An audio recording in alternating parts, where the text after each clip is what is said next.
Hi, my name is Kate Moss, and I recently moved to downtown Detroit.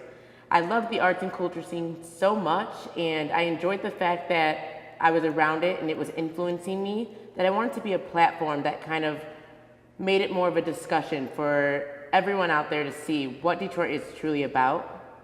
So I wanted to bring Casey Fang here. She's a graduate from U of M, and she recently came out with a zine that kind of discusses, coming from a dark place and moving into an enlightenment. And I kind of wanted to just bring her here to have that discussion and discuss why she did this and what this magazine really means to her. Hi, I'm Casey, 24. I'm an art director. I do advertising, but there's work that pays the bills and there's work that feeds the soul. And I recently went through a really hard time dealing with, times of confinement leading to empowerment. And I came up with this idea to make this zine called Boundless Incarceration, which transformed into Boundless Magazine, Volume 1, Incarceration. So this will be an ongoing project, which I'm really stoked about. And I've been wanting to do, some outside work for a long time now, but you can't really just do art, it has to have meaning. And, I couldn't really think of anything that meant something to me until I reached a point in my life where I thought I've hit rock bottom.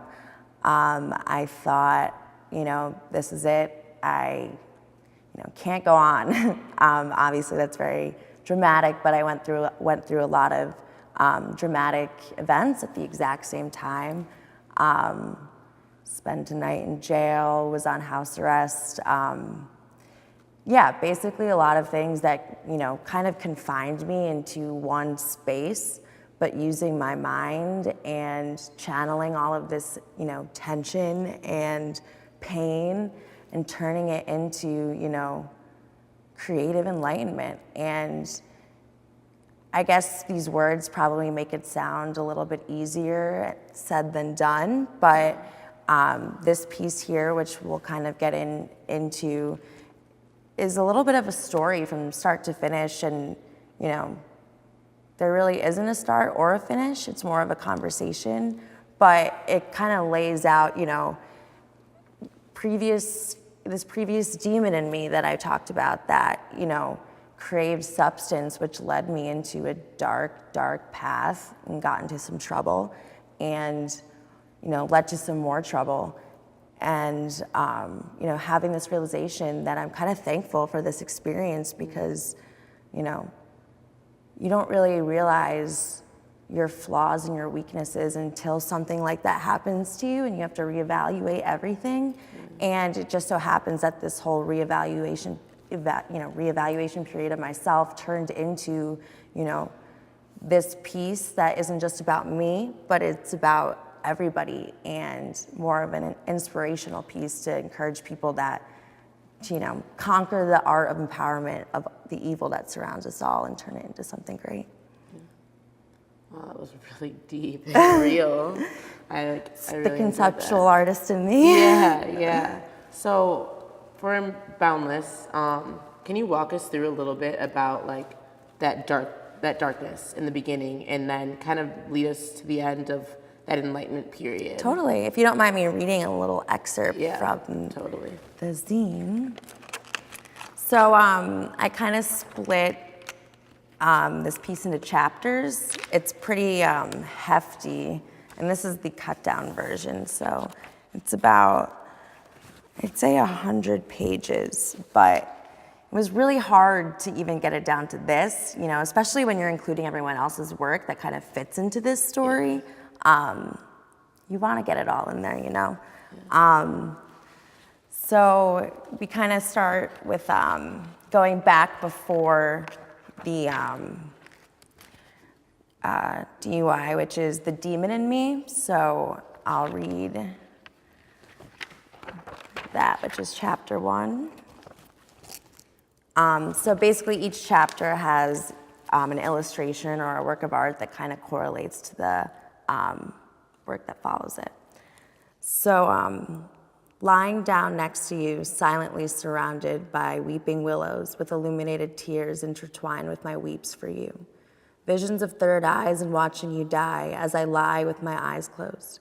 Still asleep, I look at you and you've turned into a radiant ram. It came to me in the mosaic glass forest with the moon spinning like with a kaleidoscopic lens. This ram became my shaman. It first took form in you, my poor young, ignorant lover of past. Law of attraction brought me to you. Duality kept us together. Chaos drove us apart. And danger was born. My ram, my everything. I beg of you, mount me, scratch me, ram into me. So it did. It was then a wave of something out of my control took over my body and soon my mind.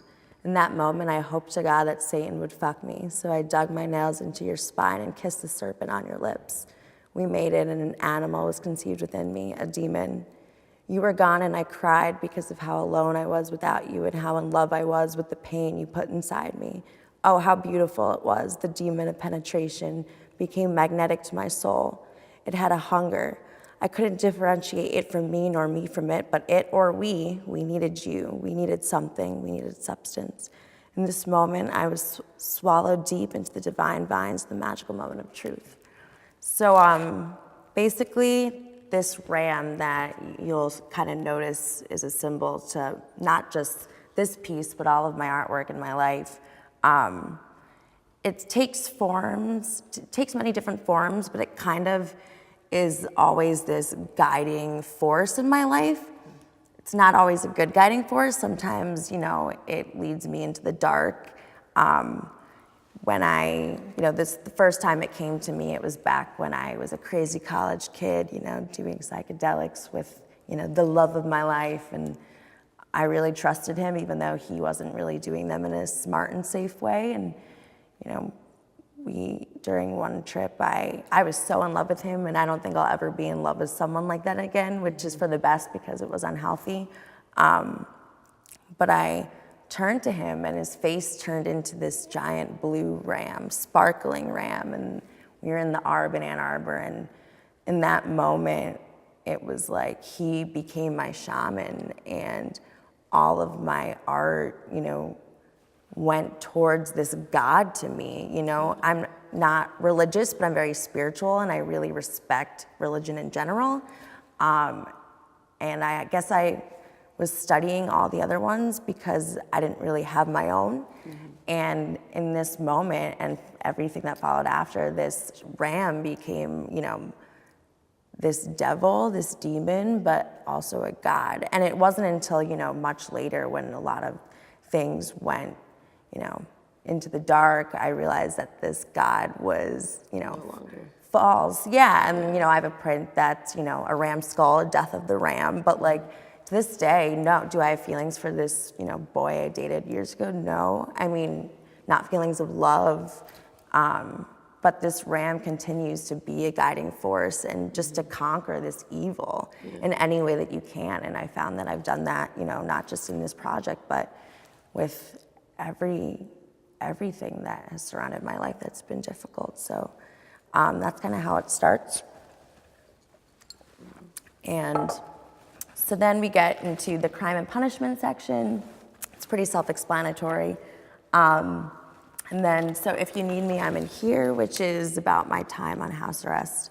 Although these are very, deep and scary topics, I try to, use a bit of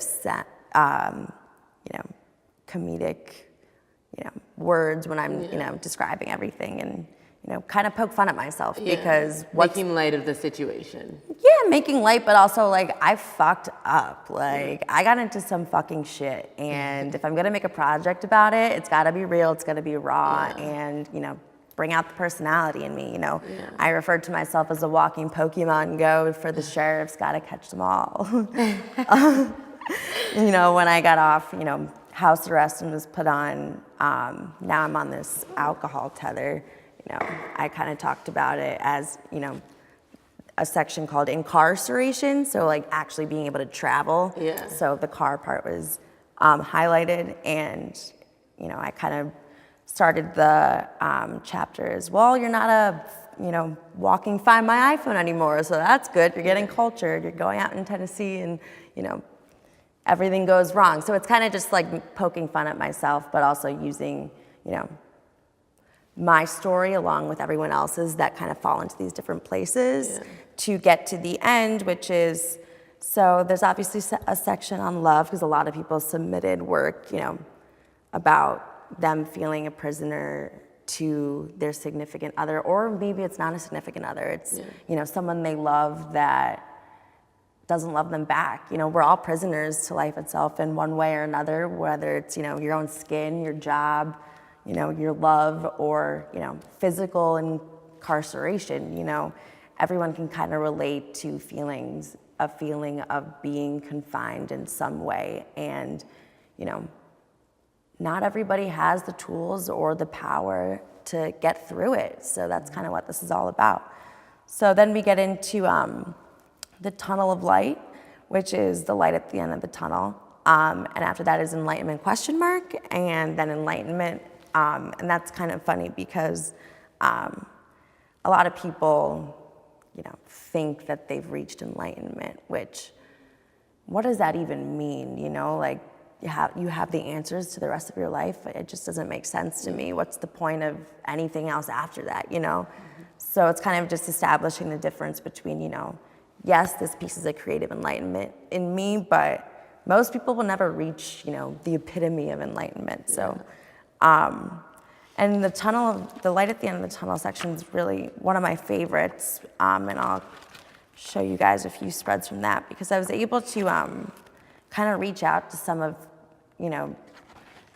Detroit's most inspiring creatives that, have surrounded me and inspired me in my work. One of them being Peter Harold. He runs Sunday Afternoon Pictures. He's a filmmaker. We actually will be doing a screening of a few of his short films at the launch party. We'll get into that later. Yeah. So I was able to talk to him, one of my friends, Brian. Well, he goes by the Good Villain, and basically it was funny because we had met 5 years ago and then ran into each other outside of probation, not knowing that it was, that we had already met. And then that night I went to his roommate's birthday because they lived in the same, building as me, and we were like, hey, I saw you earlier. So we instantly connected in that level. But, he took his story about incarceration and he had it a lot, more rough than I did. And he, took that experience and made a brand out of it and turned that into the Good Villain. So it was, basically I got to take a bunch of really talented people that have, overcome hardships and use that, to channel your creative process. Yeah, exactly. So that's kind of what the light at the end of the tunnel is. The chapter is actually called Silver Lining / Light at the End of the Tunnel and all that crap. And this is a cool photo. My friend Britlin Tyler, she does these crazy overhead projection, lava type experiments where she puts water and oil in a petri dish and then puts different food coloring in it and different objects and projects it onto a wall and takes pictures. That's awesome. So yeah, a lot of the work in here. So here's the interview with Peter.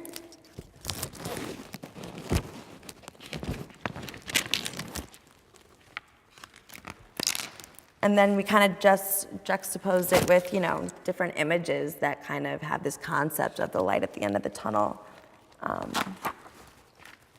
This is my friend's roof in the Easter Market. It was one of my first days free, so it had a lot of importance and significance, but also, just the look of it kind of symbolized, how I was feeling at the time of actually everything's okay. Yeah. You're gonna be fine. Right. This is actually a shoot we did at Eightfold here. That was a really cool shoot. One, because I had never been able to be the full art director on something that was so meaningful to me. but everyone involved was kind of just on the same page of being experimental, but also like professional. And at one moment,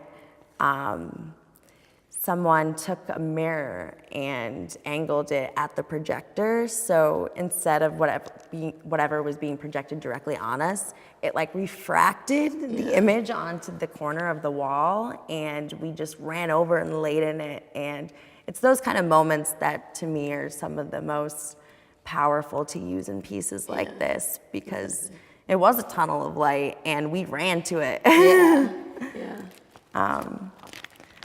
And then, so this tunnel of light, you know, it wasn't just my own, because this whole piece kind of was that tunnel of light to me, but I think, like I said before, connecting with all these other artists that have had similar realizations, but using many different mediums, is really special.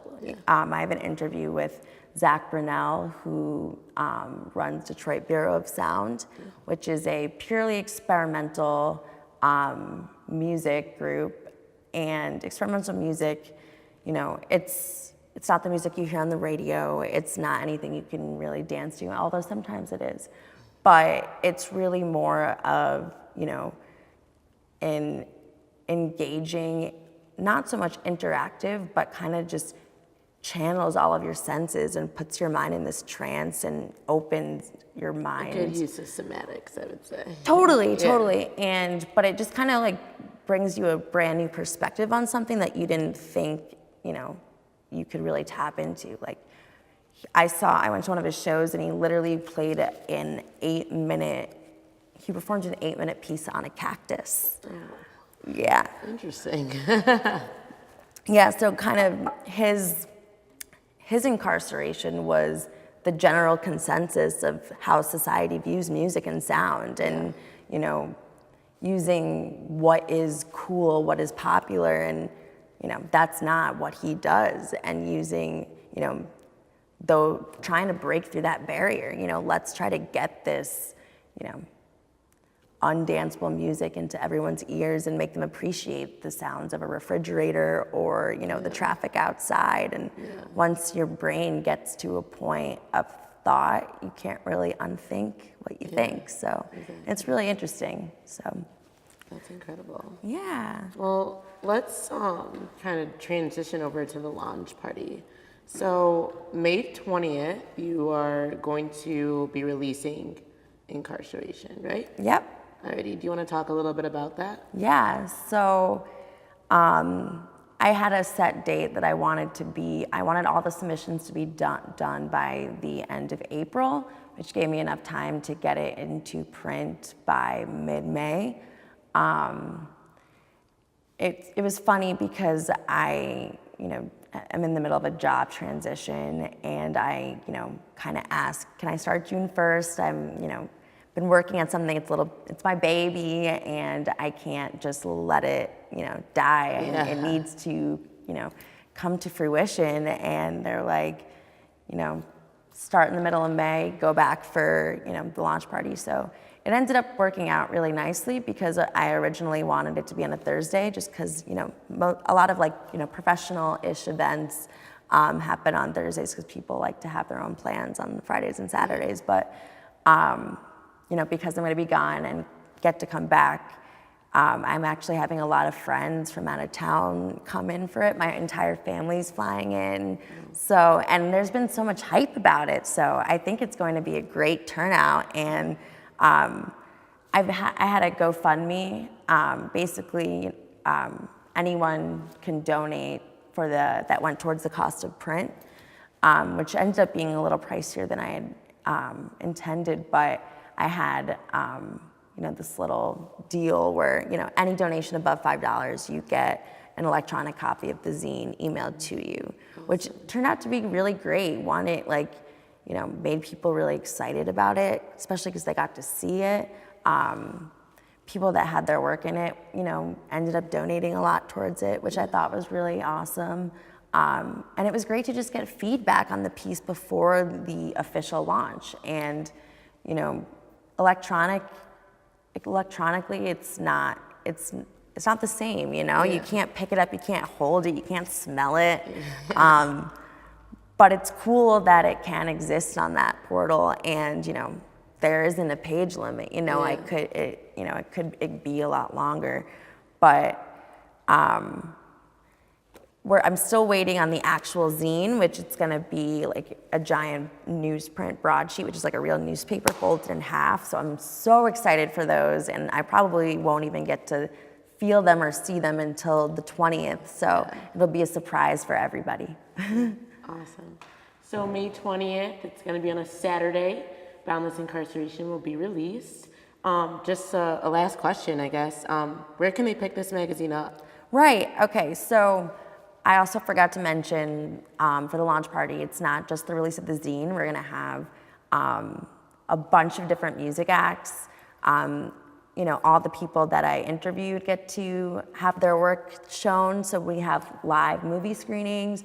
We have a bunch of really well and renowned local talents that will be performing, food and drinks, so it's an event that you don't want to miss.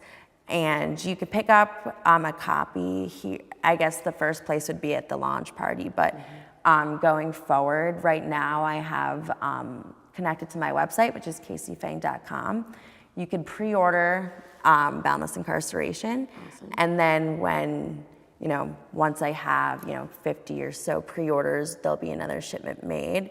I also have an option where if you want more of this spiral bounded one, it's kind of a one-off and it's a little pricier, but that's something that you wanted, it could be printed in a day.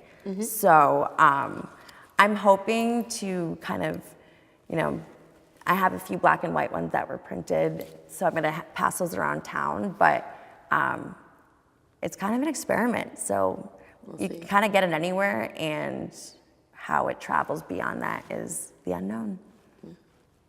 Alrighty, so the Boundless Incarceration launch will be Saturday, May 20th. If you want to find out more information, I'm sure you can reach Casey through her website. There's also a Facebook invitation going around. So thank you for tuning in to my first web series. Thanks.